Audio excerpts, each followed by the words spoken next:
తల్లికి మొక్కకుండా అవధానము చేయని అమ్మా, తల్లికి మొక్కకుండా అవధానము చేయని సత్సభావచోవల్లికి నీరు పెట్టని నవవ్రతధారిని నేను.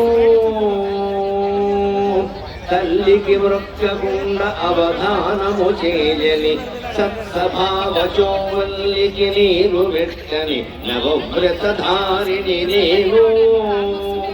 ఆమెయే తల్లున తల్లియో లలిత, ఆమెయే తల్లున తల్లియో లలిత. సత్కృపదాలు సత్కృపదాలు జగంతరంబునందల్లిన పద్యమాలికలను, జగాంతరంబునందల్లిన పద్యమాలికలను అద్యకు తెచ్చదా పద్యపాత్రలను. జగాంతరంబునందల్లిన కౌముదీ ప్రభలను, జగాంతరంబునందల్లిన కౌముదీ ప్రభలను అద్యకు తెచ్చదా పద్యపాత్రలను. అనేక రకాల విశేషాలకి అద్దె చెల్లించి వాడుకోవడానికి మనం అలవాటు పడ్డాం కాబట్టి ఇవాళ మనం పైన వెలుగొందుతున్నటువంటి 1,00,000 క్యాండిల్ బల్బు కంటే ఎక్కువైనటువంటి చందమామ యొక్క వెలుగుని పద్యాల రూపంలో అద్దెకు తెచ్చుకుని వాడుకుందాం. భక్తి టీవీ వారి కటాక్షం చాలా పుణ్యప్రదమైనటువంటి రోజు, మన జీవితాల్లో వెన్నెలలో నింపేటువంటి రోజు. కార్తీక పూర్ణిమ నాడు మీ అందరినీ కొన్ని వేల జన సమూహాన్ని కలుసుకోవడం చాలా ఆనందంగా ఉంది.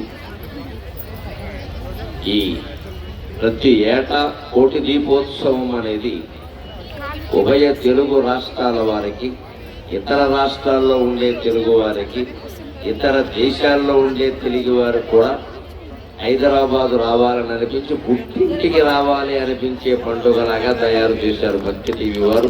వారికి ధన్యవాదాలు తెలియజేస్తున్నాం. ఎన్ని అభినందనలు తెలియజేసినా వారి రుణం తీర్చుకోలేమా.